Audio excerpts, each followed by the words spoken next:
Muy bien, estamos en una emisión más del canal Psicología, Educación y Seguridad Pública de aquí de México, y el día de hoy tengo el honor de estar con un psicólogo colombiano que está impactando a todo nuestro continente, que está trabajando también, está impactando en varios lugares del mundo de una forma internacional.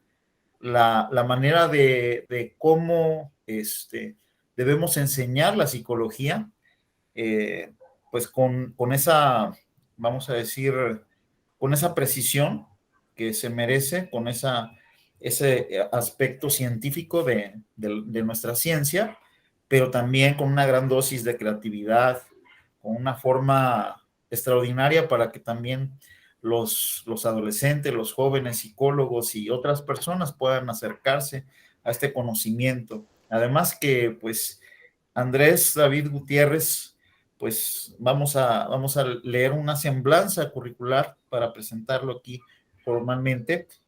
El psicólogo y maestro Andrés David Gutiérrez Torres es psicólogo con especialización y maestría en psicología del consumidor de la Fundación Universitaria Konrad Lorenz.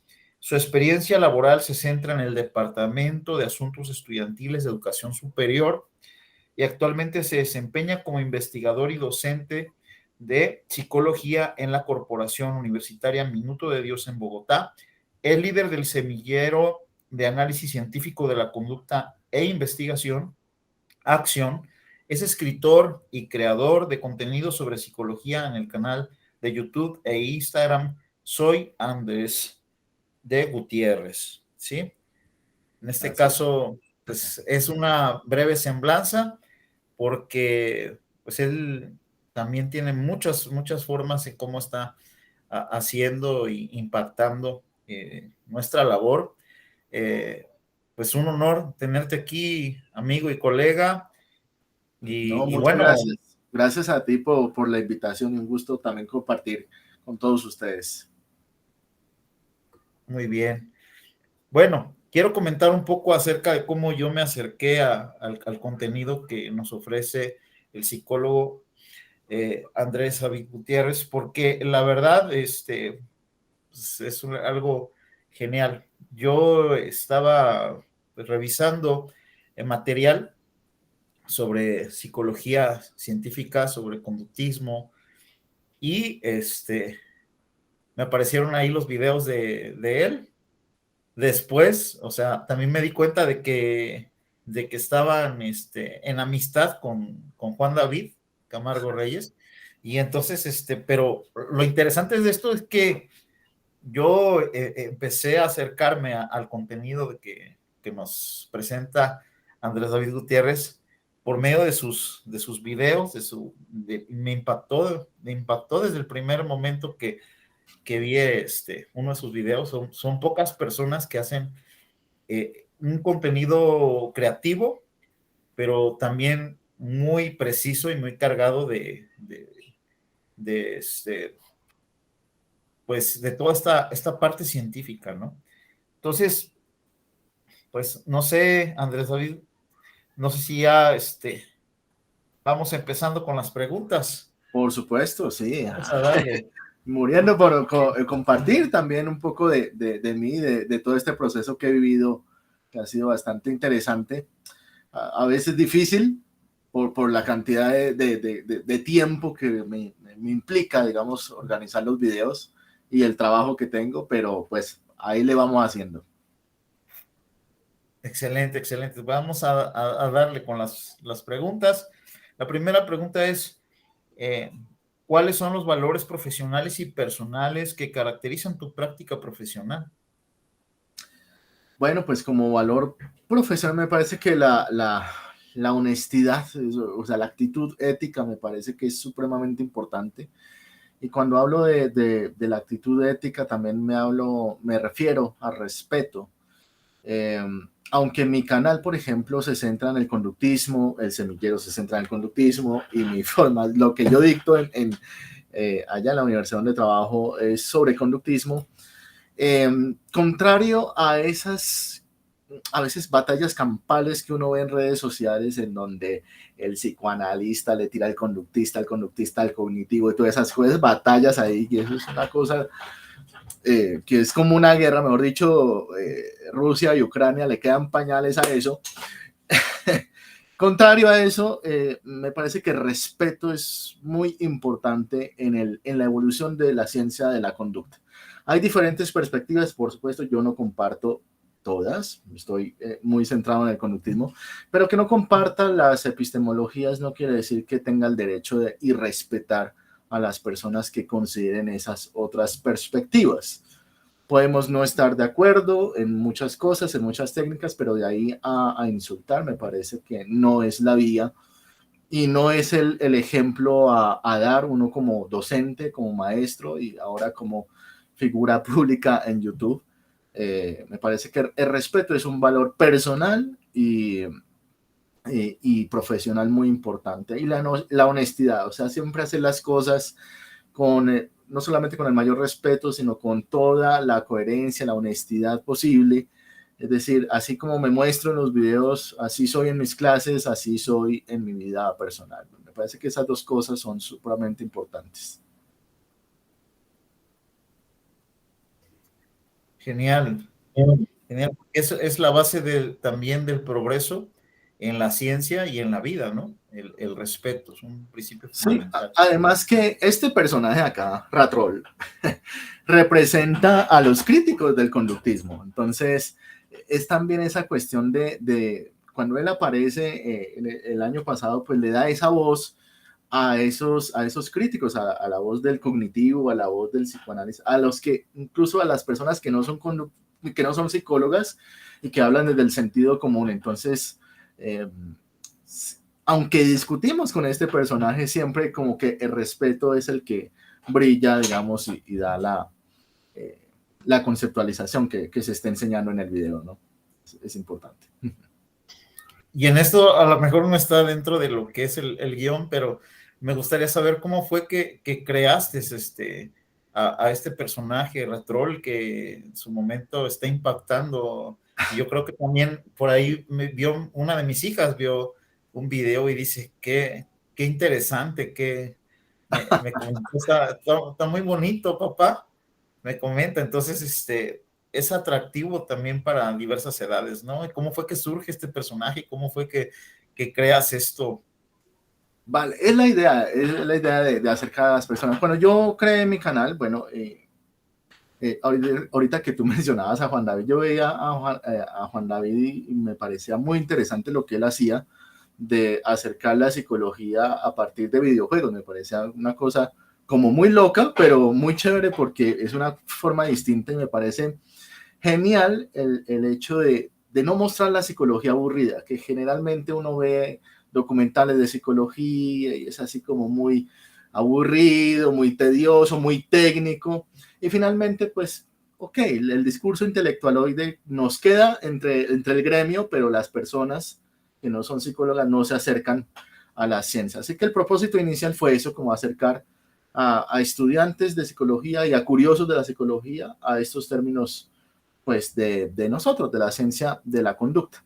Sin embargo, durante un año duré así, o sea, solamente yo a veces como que yo mismo me transformaba en otro personaje, pero yo comencé a ver mis videos como que no fluía la cosa, como que me veía como lo que tanto critiqué, como tedioso, yo me veía así.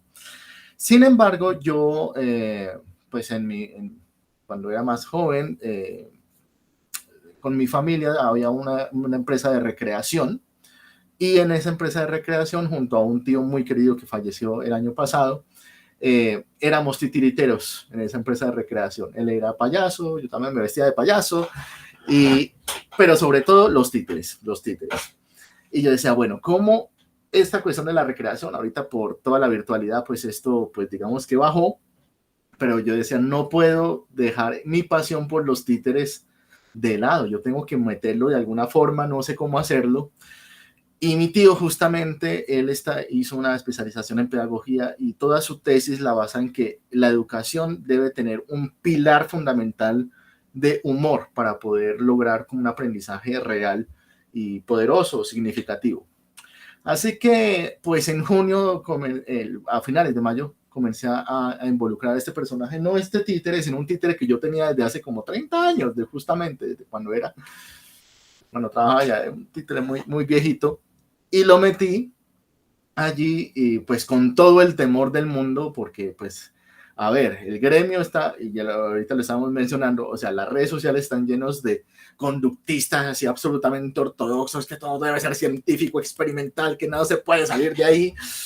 Entonces yo dije, bueno, voy a meter este muñeco a ver qué pasa, a ver cómo, si no, si se burlan y aparecen los trolls, pues bueno, ni modo, lo quitamos. Pero justamente para darle fuerza, yo dije, bueno, no puede ser un personaje cualquiera, sino debe ser la voz de los trolls. Y pues qué mejor que ponerle rata. Bueno, elegí una rata porque es como el símbolo del análisis experimental. Y también por una cuestión aquí en Colombia las personas que son así muy agresivas, que son muy aprovechadas o bueno, muy, sí, como agresivas, le llamamos ratas, ¿sí? Entonces quería una persona, un personaje así que simbolizara al conductismo y que fuera muy rata, así que le llamé Ratrol. Y bueno, hice dos videos, concretamente el segundo video con ese ratoncito pequeño, se llamó La Cuna de Skinner. Y no sé, Hugo, la verdad no sé cómo rayos ese video llega a manos del doctor Richard W. Malott de la Universidad de Michigan, que ha sido un personaje que ha trabajado con Sigrid Glenn, con Julie Vargas, la hija de Skinner, o sea, ya con eso ya te digo todo. Y llega y dice, a toda mi población de Latinoamérica les recomiendo el canal de Andrés David Gutiérrez, vean este video sobre Skinner. Y ahí, digamos que con ese empujoncito que me da el doctor Malott, digamos que Ratrol comienza a tener un impacto bastante importante en el canal. Y es ahí donde surge Ratrol. Apenas yo vi eso, pues le cambié el look a Ratrol y pues bueno, ahí es la rata que ustedes, la rata grandota que ya ustedes están viendo allí. Ese fue el una bomba, una super bomba, ¿no? O sea, excelentísimo. Sí, y también viene siendo, no solamente eso, sino viene siendo también un homenaje a mi tío. Mi tío justamente no alcanzó a verlo. Cuando yo saqué a Ratrol, él a los 15 días falleció. Pero Ratrol también es como esa esencia de su tesis en pedagogía. Entonces es como el humor a partir de algo que es totalmente clown, como un títere de recreación, se impone como una metodología de enseñanza, aprendizaje. Entonces, y bueno, se conecta esto con la pregunta que sigue acerca, bueno, primero comentar que tienes una forma muy didáctica e interesante de enseñar la psicología científica, la psicología educativa, el comportamiento del consumidor, que es algo que también que está impactando, yo creo, a las familias. Por ejemplo, en nuestro país, aquí en México, pues tenemos bastantes limitaciones. Yo creo que casi toda Latinoamérica tenemos esas características de los problemas por las devaluaciones que se han dado y las crisis económicas, la pandemia, etcétera.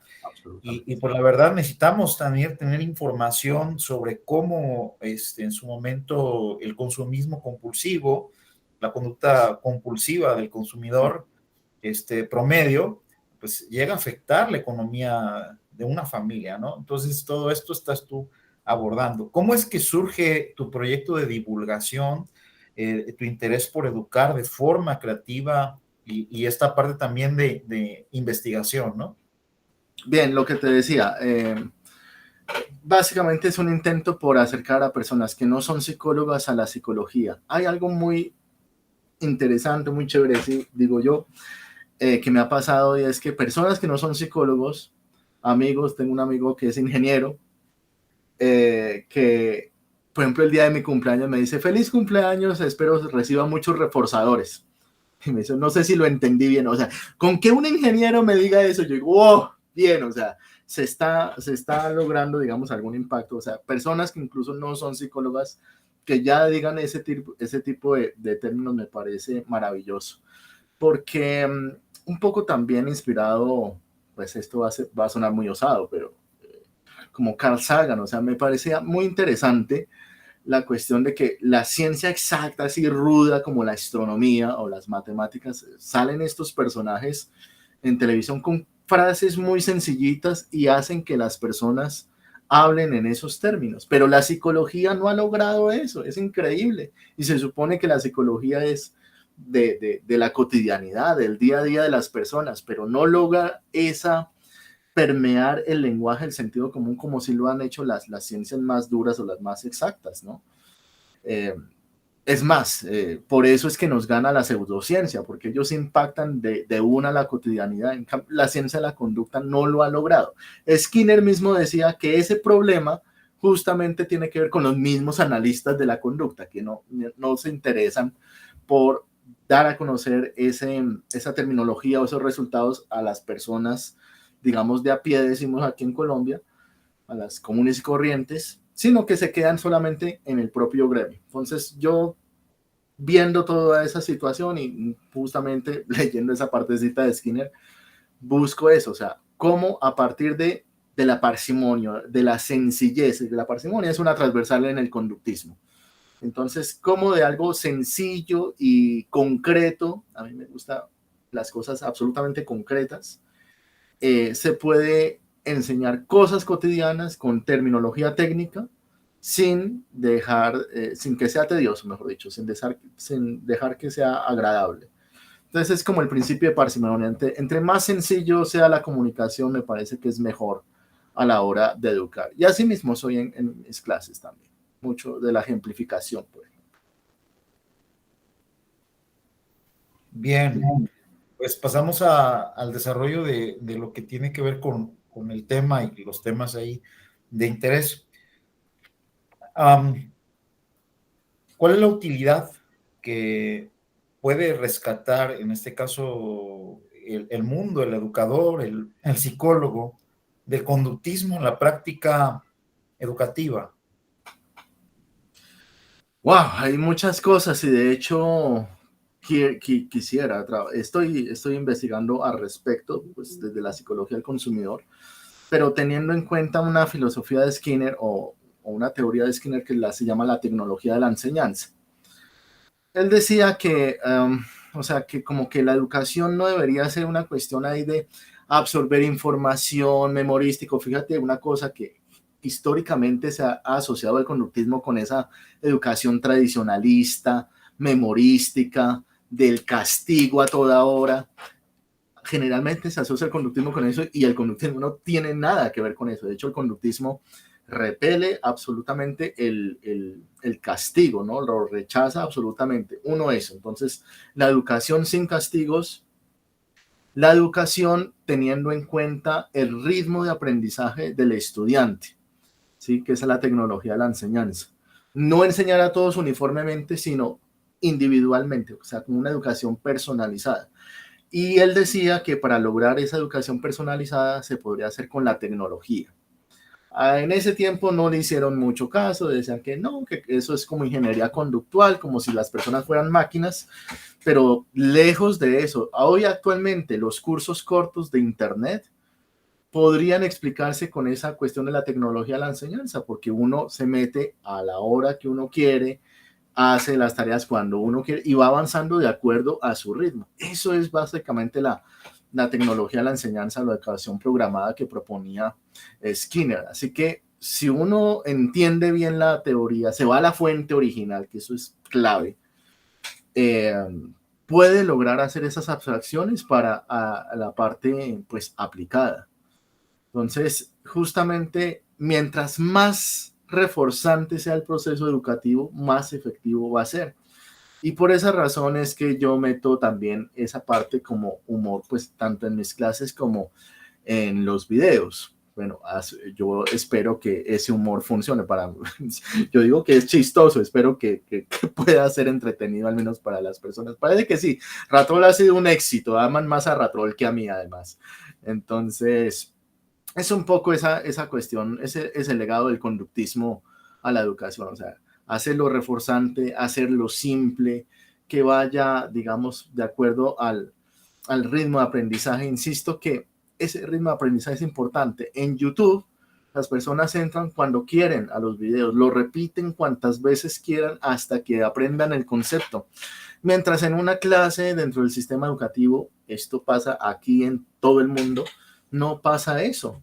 Hay un sistema de notas que lo vuelve esquemático y eso no es conductista, eso no es aplicar la ciencia de la conducta a la educación. A mí me parece que YouTube es una buena plataforma para aplicar la ciencia de la conducta en términos de la enseñanza y le apuntaría a esa tecnología de la enseñanza, no como la imaginó Skinner, pero sí mucho más, digamos, más concreta, porque estamos en un mundo absolutamente concreto, líquido, eh, y más, digamos, de mucho más fácil acceso de lo que se habría imaginado Skinner, ¿no? Porque pues esas máquinas eran muy a un nicho muy reducido. YouTube es la democratización de la educación absolutamente. Entonces, creo que eso es muy conductista.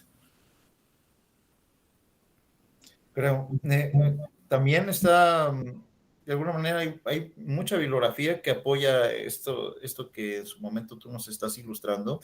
Por ejemplo, como esta novela de Walden 2, donde se habla acerca del reforzamiento social positivo, ¿no? El trabajar en colectivo, el principio de parsimonia también, varios elementos, pero la vida en común y la cuestión práctica, ¿no? El poder tener resultados prácticos y esto pues también en su momento, pues tú lo estás ejerciendo, ¿no? De alguna manera estás influyendo para que esto ocurra y qué bueno que sea así, ¿no? Muy Absolutamente. Y bien. es también como mostrar una faceta distinta del conductista. Porque, insisto, gracias a esas sectas, aquí yo creo que se van a venir más de uno, no importa, que se vengan.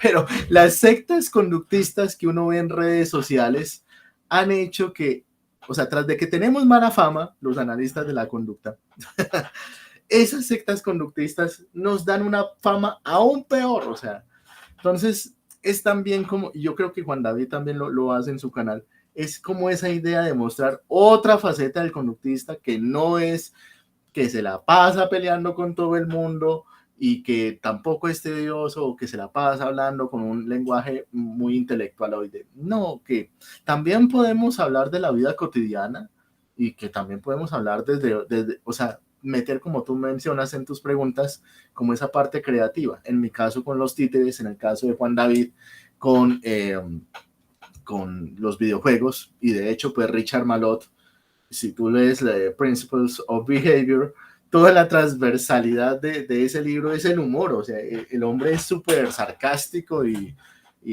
incluso hasta un humor ácido, pero eso hace que el conductismo se perciba distinto, no es el profesional ahí amargado, peleador, sino, bueno, podemos hacer otras cosas.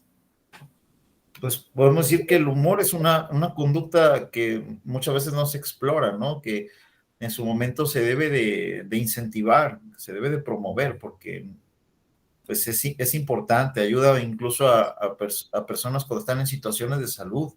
Ajá. Entonces, bueno, tiene infinidad de aplicaciones y esto que tú estás llevando a cabo, pues nos parece sumamente interesante, importante. Entonces nos hablas de tecnología educativa, nos hablas de ciertas aplicaciones, muy interesante, ¿no? Entonces,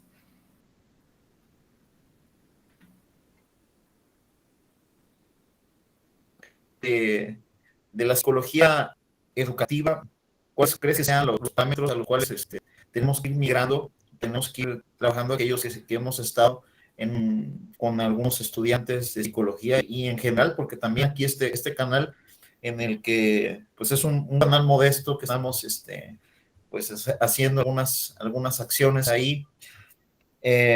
También lo observan muchas personas que están en esa línea de educación y siguen también mucho algunos maestros, algunos docentes, por lo que ya te comenté que por ahí yo estudié una maestría en educación y pues no sé, o sea, algunas líneas, algunos puntos de referencia que tú creas que tenemos que aprovechar de la psicología educativa para hacer un giro, porque esto que tú mencionas eh, nos ayuda también a llevar a la práctica el conocimiento, ¿no?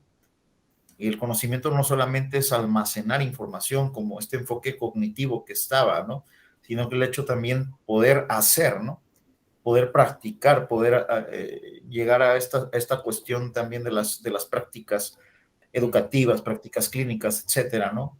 Que al final es el hacer, ¿no? Es el comportarse. Absolutamente.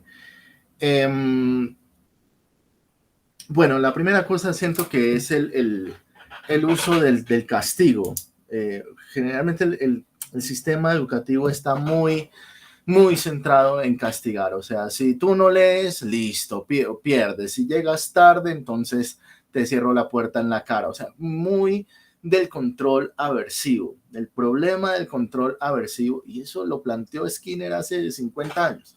El problema del control aversivo es que, pues, tiene, digamos, respuestas emocionales adversas, ¿no? Entonces los estudiantes se vuelven rebeldes o buscan el escape, entonces no van a clases, se vuelven indisciplinados y no solamente eso, sino que se vuelve absolutamente aversivo el ambiente. Entonces, una cosa que se recomienda desde el conductismo y desde la psicología educativa en general, o los aportes del conductismo a la psicología educativa, es ojo con el castigo, o sea, no utilicemos el castigo.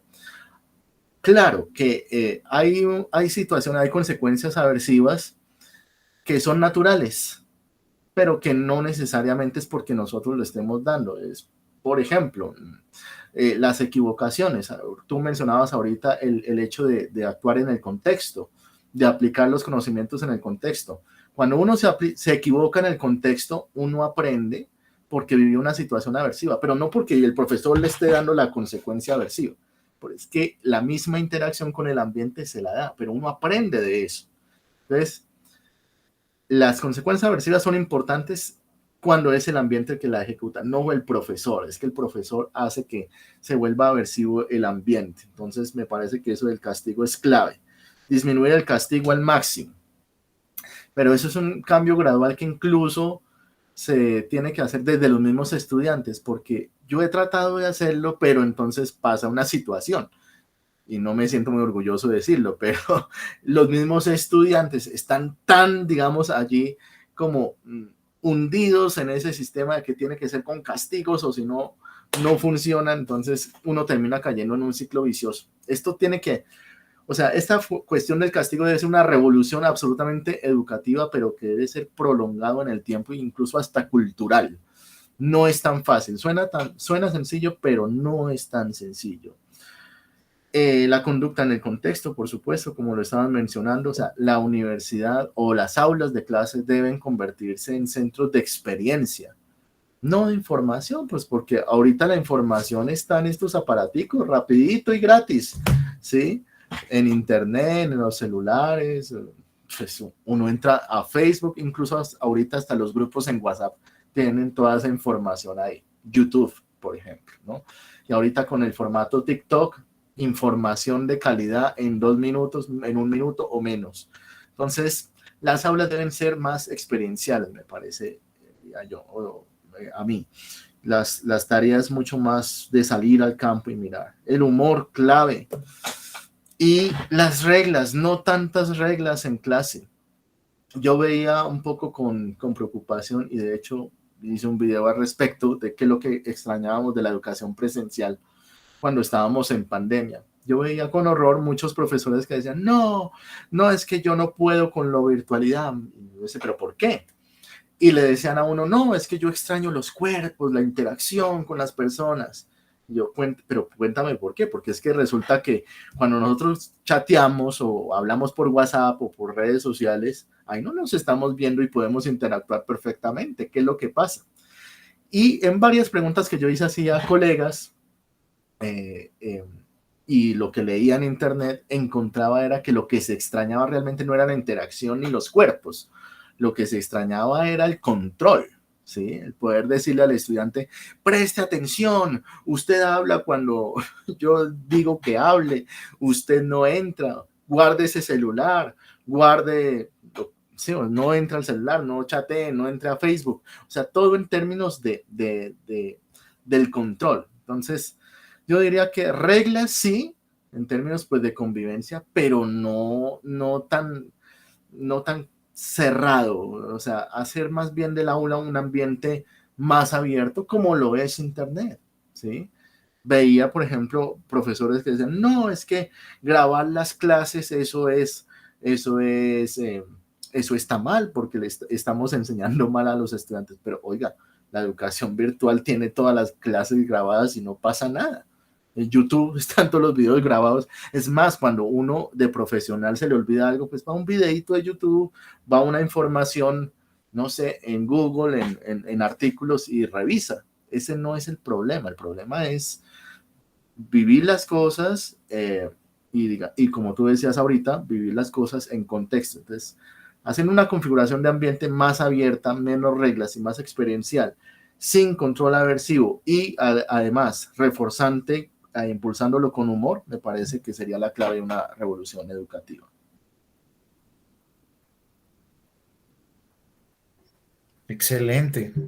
Pues ahí está, ¿no? Hay que ir aprendiendo de esta labor de divulgación que hace el psicólogo Andrés David Gutiérrez, que pues nos ha enseñado, nos ha demostrado que sí se puede, o sea, lograr esta sinergia, ¿no? Entre lo que es la psicología científica, la parte conductista, la parte rigurosa, sin salirse de ese rigor, añadirle ese comportamiento creativo y esta parte también práctica para llevarlo a cabo de una manera también que sea de impacto, ¿no? Como hay unas frases que se atribuyen a diferentes personas que si, por ejemplo, lo escuchas o lo lees, o sea, lo puedes recordar, pero si lo haces, o sea, te impacta y el Absolutamente. ejemplo arrastra, ¿no?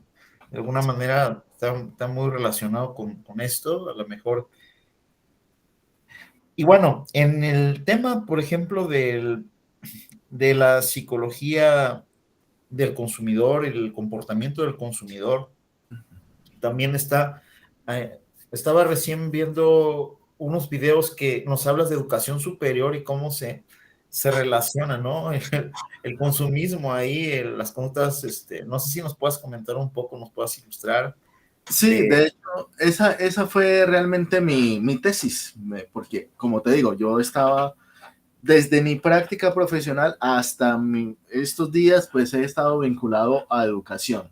Siempre ha sido mi pasión y pues bueno, me decidí meterme a psicología del consumidor, a estudiar psicología del consumidor y la gente de pronto dice, pero esa vaina, ¿qué tiene que ver esto? Esa combinación, ¿de dónde salió? Pues resulta que para esos momentos yo estaba trabajando en asuntos estudiantiles, todo lo que tiene que ver con retención estudiantil. Y, oh sorpresa, esa cuestión de retención y permanencia, pues es un concepto realmente de marketing. Me puse a averiguar en mi tesis de dónde sale todas estas cuestiones de los programas de asuntos estudiantiles, de los bienestar institucional de las universidades. Y lo que uno creería es que, no, pues eso, como es bienestar, pues salió de la psicología o del trabajo social o de la pedagogía. Y resulta que no. Resulta que las universidades existen hace 800 años, Hugo, pero solamente hasta los años 70 existe departamentos de asuntos estudiantiles, de bienestar institucional. ¿Por qué? ¿Por la psicología? No. ¿Por el trabajo social? Tampoco. ¿Por la educación? Menos. La razón por la cual existe bienestar es por la comercialización de la educación superior que inició desde los años 70. O sea, que eso de la preocupación del bienestar nace más por una cuestión de marketing, más que de la psicología. Eso es una cosa dolorosa porque se supone que la psicología está para el bienestar. Claro, el bienestar tiene psicólogos, pero eso no salió de la psicología, eso salió para que la gente se mantenga. Entonces, bueno, básicamente la tesis que yo hago es mirar a ver cómo los departamentos de asuntos estudiantiles del mundo le aportan a ese valor de la marca, es decir, a cómo se percibe la universidad para sus estudiantes. Y lo que yo encuentro en mi tesis, y lo pongo ahí en el video, son dos cosas importantes. Uno, que todas las acciones de asunto estudiantil, o sea, lo que le aporta a la marca no es tanto el currículo, no es tanto los profesores, sino todas las acciones que hacen los departamentos de asuntos estudiantiles, es lo que apunta a la permanencia. O sea, en la manera que a ti, tú como estudiante, te relaciones con tus compañeros, con los docentes, con todo lo que te ofrece la universidad en términos de experiencia, que es lo que estamos viendo acá, eso es lo que te hace permanecer, no es la educación, es todo lo que hace la universidad para que tú te sientas bien dentro de la universidad. Es bastante curioso eso. Y la otra cuestión que encontré en la tesis es los factores de internacionalización, o sea, la posibilidad que la universidad te da para conocer el mundo, para que tú viajes, para que tú te internacionalices, para que tú propongas una ponencia en otro país y puedas dar a conocer tu conocimiento. Esos elementos, fíjate que las dos cosas tienen que ver con experiencia, no tiene que ver con retener la información y guardársela y expulsarla o vomitarla en un parcial, perdón la expresión. No tiene que ver con eso, tiene que ver con hacer lo que tú hagas dentro de la universidad y lo que puedas hacer con tu conocimiento afuera en otros países, eso es lo que te hace retener. Pero para eso, pues la universidad tiene que invertir unos recursos y ahí es donde entra pues la psicología del consumidor. Aquí la cuestión no es en términos del consumismo, Hugo, sino en términos de qué bienestar, qué necesidades tienen los estudiantes, cómo la universidad puede cumplir esas necesidades para su bienestar. Y eso pues se va a ver retribuido en la permanencia estudiantil. Esa fue la tesis y eso es lo que yo hablo ahí en ese video. Ojalá la tesis la leyeran todas las universidades. Y ahí, digamos, con eso ahí tuve, ahí está ahí está, digamos, yo la publiqué, está en inglés, está en español, ahí para que yo propuse ahí un modelo de permanencia y bueno, pues esa es la idea, que cojan ese modelo y lo puedan aplicar. Qué Porque la chévere. cuestión es un poco controversial porque lo que digo allí es unir el departamento de asuntos estudiantiles con marketing para que sea poderoso. Pero eso tiene ciertas críticas por parte de los apasionados de la educación. No, ¿cómo lo vamos a volver marketing? Eso es inaudito. Pero si conocieran la historia, y ahí la importancia de conocer la historia, pues se darían cuenta que asuntos estudiantiles nace del marketing, no nace la psicología ni nada de esas cosas que uno esperaría. Esa es la idea. No sé si has checado algo del modelo finlandés de educación y Sí, que es ya ves que, absolutamente experiencial. ajá, Y por eso ellos están ellos, pues, la educación allá va en otro cuento. Primero, no sé cómo sea en México, pero en Colombia a los estudiantes los siguen uniformando, o sea, van al colegio uniformados. Todavía eso, allá no. Yo no sé cómo sea en México. Hay algunos colegios todavía mm, ya se están, digamos, separando esa situación, pero con solamente eso ya te digo todo, ¿no? pues acá en México, por ejemplo, en la secundaria es un uniforme verde que traen ahí cuadrado de rayitas ahí. Sí. Yo, por ejemplo, estudié en una escuela que se llama SFAI, por acá en Chilpancingo, México, Guerrero, y pero en prácticamente todo el territorio mexicano es muy característico ciertos colores y se ve así como si fuera tipo cárcel, ¿no? O sea, Sí, sí, sí, como el video de Another Break in the Wall de Pink Floyd. Sí, todos marchandito ahí, todos uniformados. No, eso no puede ser. Y en Finlandia no hacen eso, ¿no? Entonces, y es absolutamente experiencial. Es como decir, bueno, vamos a aprender las matemáticas, pero las vamos a aprender cambiando un bombillo. O sea, eso es otro cuento, es hacer. Es el aprendizaje en el contexto, absolutamente. Entonces, muy bien. Y también en el tema de la investigación, porque me parece muy, muy interesante todo esto, o sea, el poderlo también llevar a esas prácticas y o sea, llevarlo desde de la psicología básica la psicología aplicada, de alguna manera mezclar estos dos sería algo muy interesante, ¿no? Cuando muchas veces dicen la investigación, no, pues puede hacer investigación por querer investigar solamente, ¿no? Pero también, pues con lo que tú nos estás diciendo, o sea, es importante también producir investigación científica, pero al mismo tiempo tener esta utilidad práctica y llevarla, Claramente. trasladarla, ¿no? Claramente, o sea, pues, digamos, las teorías del operante surgieron con ratas, pero claramente se pueden aplicar a muchas cosas. O sea, esta interacción que nosotros estamos teniendo se puede explicar con operante, que en principio se explicó con ratas, sí, pero pues hay que hacer la abstracción y coger todas esas teorías para que no queden muertas en un libro, sino aterrizarlas y aterrizarlas a las realidades actuales. Para que no pensemos que simplemente, es que esas teorías, pues sí, son importantes porque son cosas históricas, pero eso ya pasó de moda. Sí, ya pasó de moda, pero por ejemplo, mira, en psicología del consumidor, en 2017, un autor que se llama Richard Thaler, y en 2003 un autor, psicólogo cognitivo que se llama Daniel Kahneman, ganaron premio Nobel por un concepto de, básicamente, el Richard Thaler fue sobre un concepto que se llama el nudge. Y esto básicamente se puede resumir en configuración del ambiente, algo que ya había explicado el conductismo tiempo atrás. Bueno, él gana ahí, digamos, el premio Nobel con eso, pero es involucrar esos principios hacia la parte de la economía, unirlo con la economía. Gana premio Nobel por eso. Y Daniel Kahneman en 2003 lo gana por meter el sistema automático y el sistema complejo, no me acuerdo, el sistema 2, que es un sistema más complejo y racional. Pero concretamente, o sea, si podemos hacer la traducción hacia el conductismo, eso ya se había dicho desde el operante con conducta gobernada por contingencias y conducta gobernada por reglas. Pero Daniel Kahneman gana el premio Nobel por involucrar eso en la economía. Ambos son Nobels de economía. Son principios de aprendizaje, bueno, independientemente que sea psicología, insisto, psicología cognitiva conductual, tienen amplia demostración empírica, lo aplican a un contexto real de dinámica de mercados y es investigación, y es investigación aplicada que incluso les valió el premio Nobel. O sea, casi nada. Esa es la idea, o sea, escoger las teorías y traerlas a las realidades para poderlas aplicar. Y claramente, tanto la básica como las aplicadas es supremamente importante.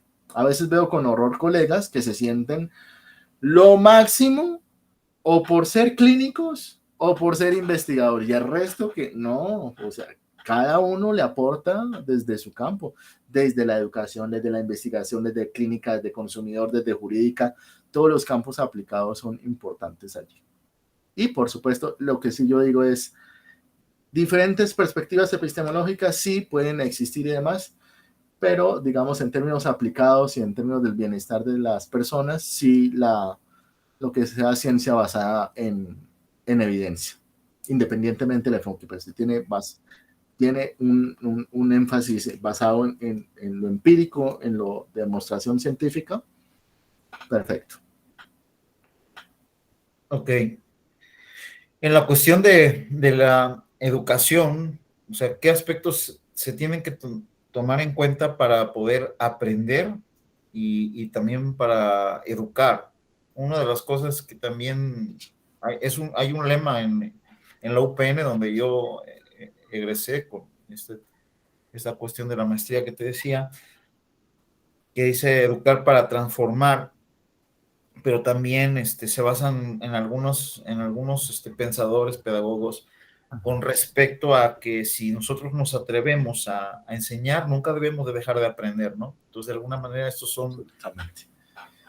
Absolutamente. Y en ese sentido, la invitación a los profes e investigadores es a que se sumerjan en las nuevas redes sociales, en lo que se está moviendo ahorita el mundo, porque a veces uno ve en las mismas redes sociales, es que yo nunca haría un TikTok, mejor que aprendan a usar Excel. Ok, actualmente se enseña Excel por TikTok de forma rapidita. Y es una buena forma, o sea, yo todavía no confío, yo todavía no sé manejar, no me sé viralizar, o sea, mi crecimiento en el YouTube ha sido absolutamente orgánico, yo no le he metido publicidad en nada, porque tampoco es mi idea, pues, viralizarme tampoco. Pero sí me parece que las redes sociales son una excelente plataforma para llegar a muchas más personas y educar desde allí. O sea, uno puede educar en las aulas, sí, perfecto, llega a unas 40 personas, 80 personas, 100 personas, pero fíjate, en YouTube uno puede llegarle a a muchísimas personas y como tú decías al inicio, no solamente de su contexto, digamos en mi caso Bogotá, sino, o sea, que ya mi video llegue a México me parece una proeza enorme, me parece mágico, pero eso no se logra aprendiendo Excel. O sea, puede ser que hace 30 años el Excel haya sido muy funcional y lo sigue siendo, pero sí que es importante involucrarse en las nuevas tendencias. Eso es importante, que uno puede usar esas tendencias, obviamente no para hacer las estupideces que son virales en TikTok, porque eso es lo que, eso es lo que es viral, sino usar la plataforma como una forma de educar también. ¿Sí? Y es que de cualquier modo la tecnología en sí, o sea, no es de cierta forma perjudicial, sino que la forma en cómo se utiliza, ¿no? La tecnología. Y aplica para todo, porque fíjate que ahorita hablando de psicología del consumidor, generalmente psicología del consumidor se asocia con el consumismo y con la manipulación de las personas para que consuman más. pero, pero no, depende cómo se utilice, ¿no? ¿Tú puedes usar la psicología del consumidor para manipular a la gente? Sí, pero es bastante cuestionable porque no es ético, porque no va en función del bienestar. Pero que la puedes utilizar, sí, la puedes utilizar. Pero más que todo, la psicología es para el bienestar, lo mismo la tecnología. La tecnología la puedes utilizar para educar, democratizar la educación, o la puedes utilizar para hacer estupideces o generar revoluciones y hasta guerras, que ha pasado. Entonces, sí, depende cómo se utilicen las herramientas y eso aplica también para los campos aplicados. Yo lo que le digo a los profes es vincúlense a las nuevas tendencias, hablen, o sea, vayan a ver cómo es que hablan los estudiantes. ¿Sí? Uno tiene su jerga, puede que uno le lleve 5 años, 10 años a su estudiante, a los estudiantes, pero esa brecha generacional hace que el lenguaje, la forma de comunicarse es diferente, o sea, mis estudiantes hablan totalmente diferente a mí, entonces me toca es mirar cómo hablan, cuáles son sus términos y comenzar a hablarle en esos términos para llegar muchísimo más fácil, porque si yo me quedo en mi generación, pues me quedo ahí, me toca es ir cambiando lo que tú dices, es un profesor, es un eterno estudiante, pero no solamente de su campo, sino también del análisis de la conducta de sus estudiantes. Ahí sí, sea psicólogo, sea biólogo, sea el profesor que sea, tiene que analizar su contexto y la conducta del que lo rodea para poderlo enseñar y poder llegar adecuadamente. Y fíjate que también es muy interesante todo esto en cuestión del aprendizaje, porque hay muchos que son docentes o que son investigadores, pero no tienen idea sobre didáctica, pedagogía, o sea, o sea, les falta eso, ¿no? Pues puede ser muy bueno en su campo, puede tener muchos conocimientos, pero dificultad para poderlos, vamos a decir, facilitar para aplicar este principio de parsimonia, ¿no? Que finalmente Sí, tú estabas comentando. y yo creo que que va a ser muy polémico, pero una forma de lograr esa parsimonia es justamente adhiriéndose a la dinámica de cómo están funcionando las redes sociales. Para mí, transformar un artículo de 15 hojas, de 20 hojas en inglés en un video de 10 minutos, para mí es una proeza. Pero resulta que ahora el mundo está funcionando, o sea, ya 10 minutos es mucho ahora, ¿no? Entonces ahora son videos de 1 minuto o menos y decir información de 1 minuto o menos, eso es caótico. Pero cuando uno comienza a hacer ese tipo de ejercicio se da cuenta que puede ser más parsimonioso. O sea, entre más concreto sea mejor.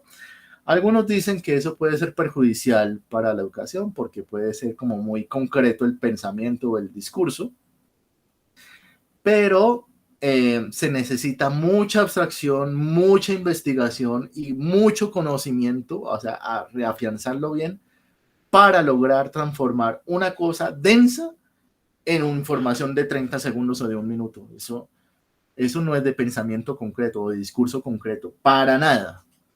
Tienes que tener una formación, o sea, una seguridad supremamente fuerte. Entonces, la idea es, o sea, lo que yo le di a esos docentes, trate de hacer esas, transmitir información a través de TikTok, a través de Facebook, a través de Instagram, y eso de una u otra forma le va a ayudar a soltarse, porque una cosa importante, la exposición que uno tiene en redes sociales lo hace a uno tener más habilidades sociales, curiosamente.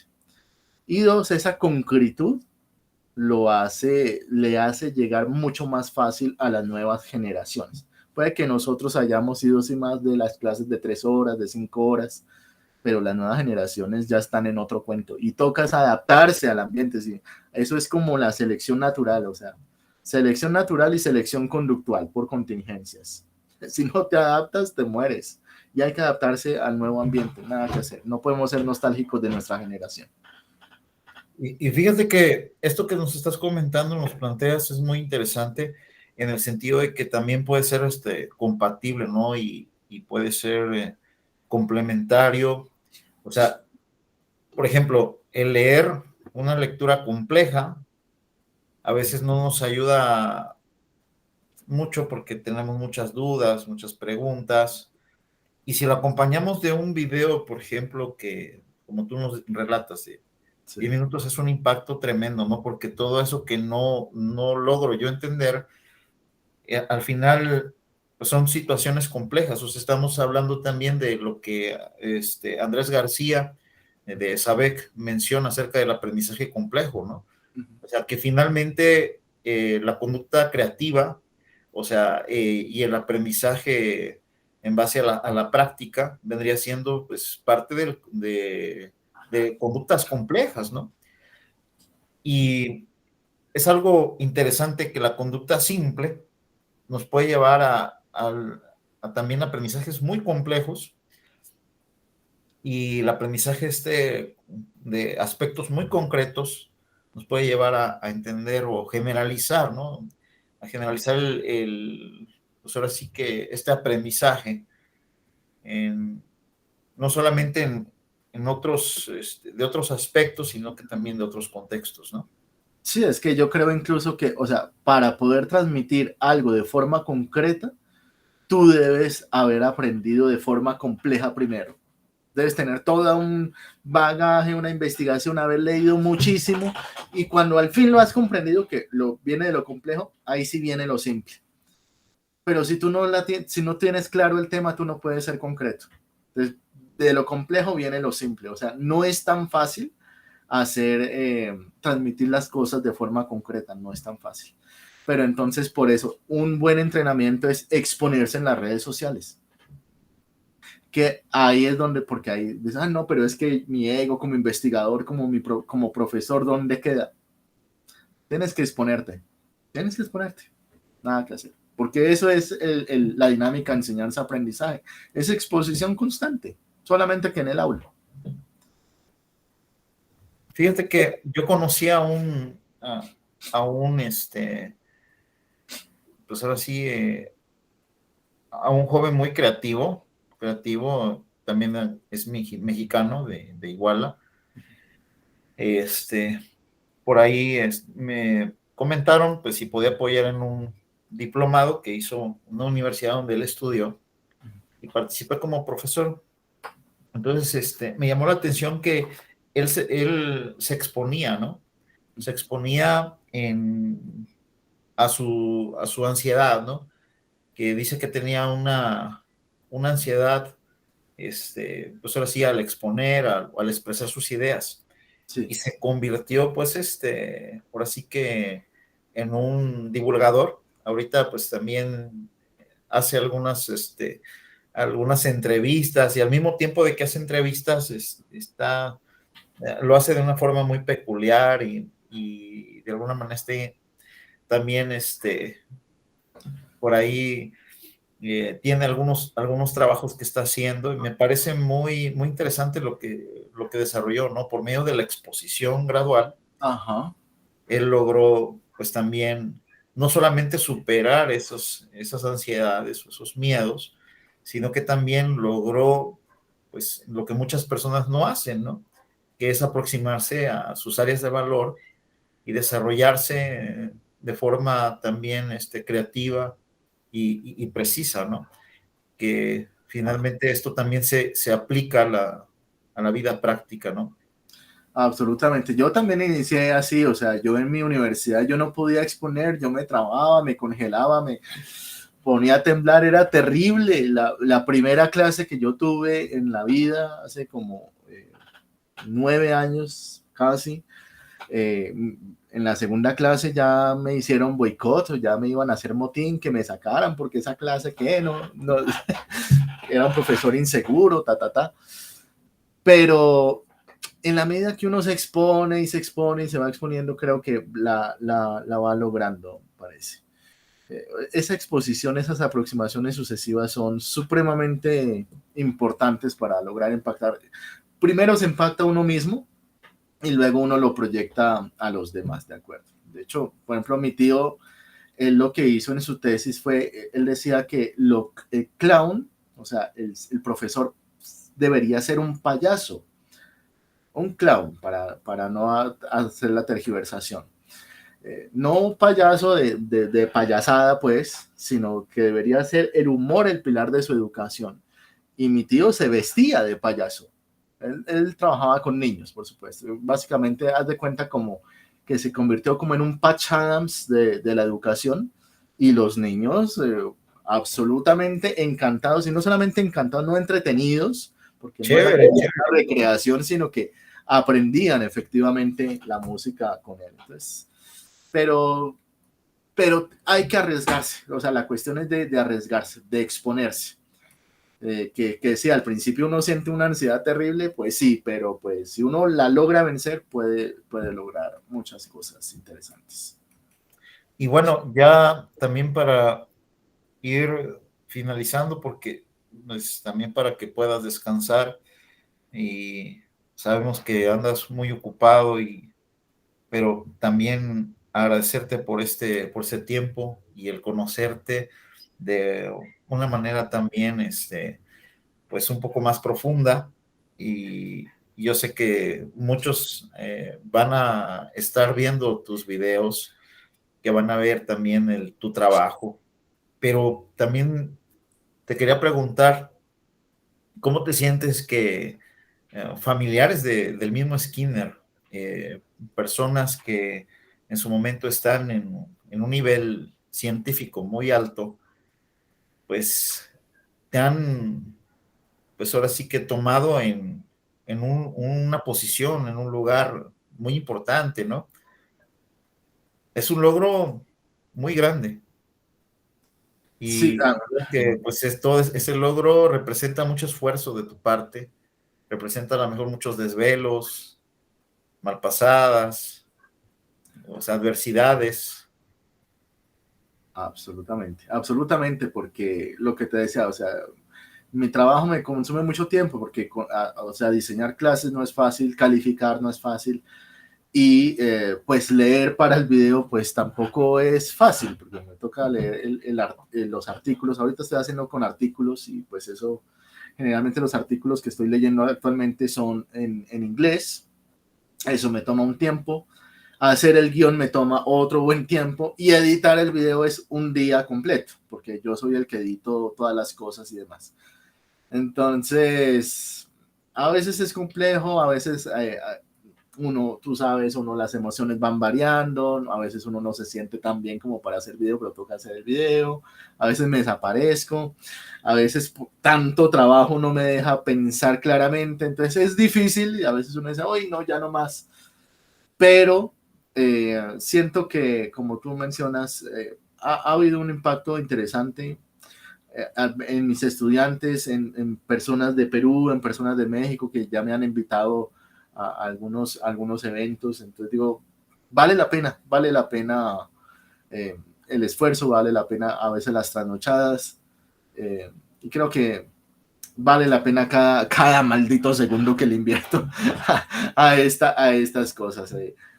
Lo que tú decías, el hecho de que mi canal llegue, por ejemplo, a Richard Malott, para mí ha sido un logro enorme, que mis grandes maestros de la maestría vean el video, un video se lo dediqué a una profe, a mi jurado de tesis justamente, que es la psicología del consumidor y el género, que eso es un artículo de ella, y que a ella le haya gustado, eso me pareció pues lo máximo. Entonces, pues sí, es de mucho esfuerzo, pero vale la pena, y vale la pena por cada una de las personas que lo ven.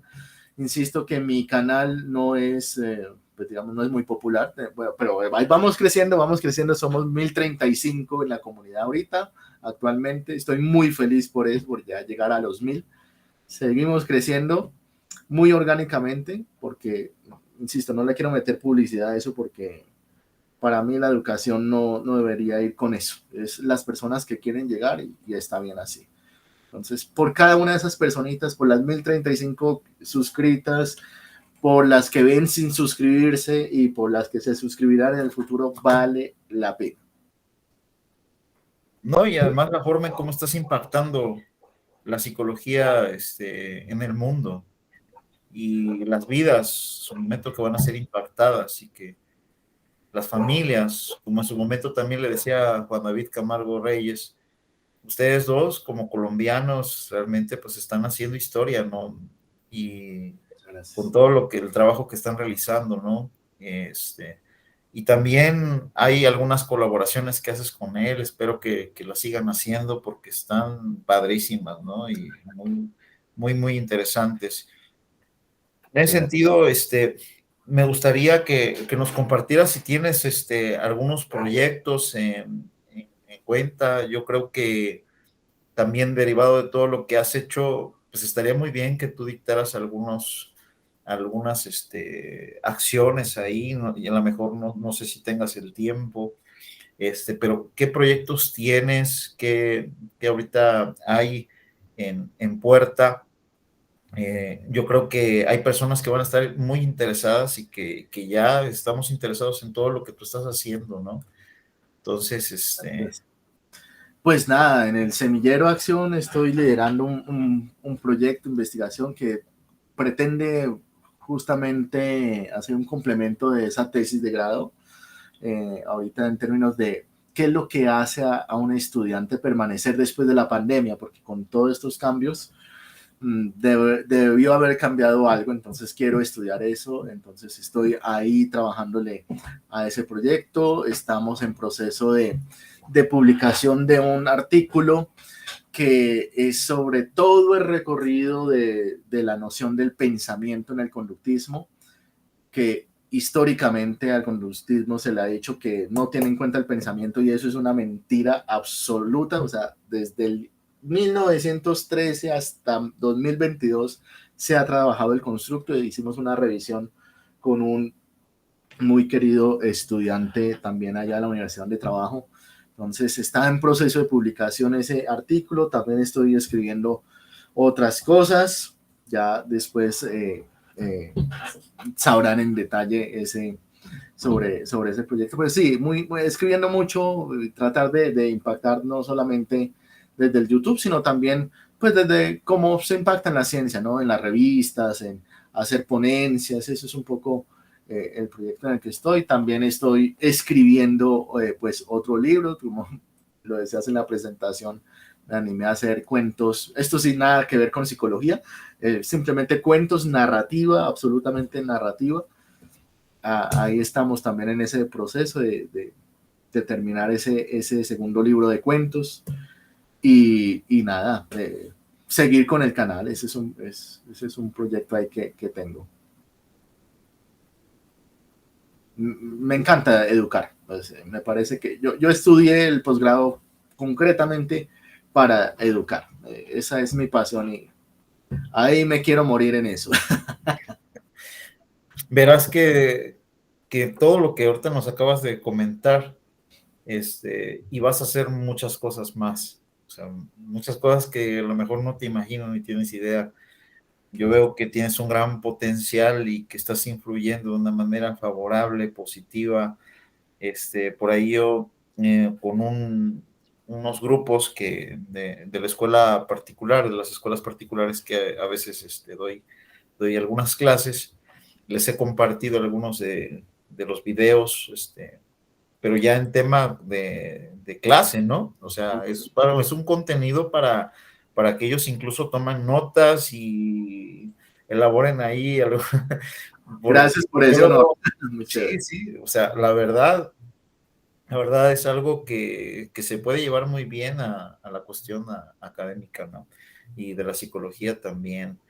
Entonces, por los dos frentes, por el área educativa, por el área, psicológica, conductual, y también esta parte de la psicología del consumidor, la conducta del consumidor, está muy, muy interesante. Ojalá también te vayas animando a dictar algunas formaciones, que abras la posibilidad para que las personas también que ven pues todos tus contenidos Sí, y que van a seguir disfrutando de tus contenidos, también puedan aprender de todo lo que tú estás haciendo, ¿no? absolutamente. Es un proyecto a mediano plazo y sí, está muy pendiente, claro que sí. Como te digo, mi pasión es educar y pues sean instituciones o sea por mi cuenta, por YouTube, créeme que ese es un proyecto también. Muchas gracias. Excelente. Pues ahora sí que, pues no sé si nos quieras compartir cómo te encuentran en las redes sociales y pues ahora sí que mm, ya tu canal pues es algo reconocido y conocido. En este caso también no estaría de más si las demás redes sociales nos puedas compartir cómo te encuentran en las diferentes plataformas. Vale, tanto en Instagram como en TikTok me encuentran como @soy Andrés D. Gutiérrez, o sea, la letra D, Gutiérrez. Y en YouTube, numeral, soy Andrés D. Gutiérrez. Esas son mis redes. En TikTok, básicamente, lo que estoy subiendo es información de 1 minuto, 30 segundos, máximo 1 minuto. eh, Así, pequeños capsulitas de psicología. Eso es lo que estamos subiendo ahí. Excelente, excelente. Pues amigo, colega y pues también una persona brillante, admirable, pues agradecerte por todo este tiempo que nos has regalado, que para nosotros es algo muy valioso. No, un Eh, placer. en este caso, pues yo estoy muy, muy contento de esta entrevista sumamente productiva. Está, Ahí está Ratrol también. está rato el que sale, sí, no, para mí ha sido un placer enorme. Es Entonces, chulo, ¿no? Ahí sí, no te están los preocupes. dos. A eso sí. Para que Hola, quede. conductista. Un placer estar contigo, conductista. Excelente, Ratrol. Mira, en vivo, a todo color. Fíjate cómo su momento tienes esa habilidad, ¿no? Para poder hacer este manejo. No cualquiera lo lleva a cabo. Entonces ahí está, o sea, está la combinación del rigor científico, la parte educativa. También tenemos aquí la perspectiva también creativa, ¿no? Esta combinación, esta sinergia que nuestro amigo, psicólogo y maestro Andrés David Gutiérrez nos ha presentado y nos va a seguir presentando. Entonces, muchas gracias, amigo. Y pues bueno, vamos a ir descansando. No sé si nos quieras comentar algo antes de que vayamos cerrando aquí este momento. No, Hugo, muchas gracias por el espacio. Muy rica la conversación, de conversar otras cosas, eh, de compartir un poco también de mis pensamientos, de mi vida. Un placer el espacio, Hugo. Y bueno, espero también que se repita. Muy chévere. Sí, vamos a hacer algunas otras de otros temas y vamos a invitar aquí a Ratrol a ver qué Pero hacemos. entrevistándome a mí, conductista. Vale. Ahora sí, ahí se va a poner bueno, ¿verdad? Sí, sí, está sumamente genial. Pues un abrazo a Ratrol y al psicólogo y maestro Andrés David Gutiérrez. Ahí vamos a estar al pendiente de todas las actividades que tienen para nosotros. Y Vale, pues gracias. vamos a ir cerrando aquí la grabación.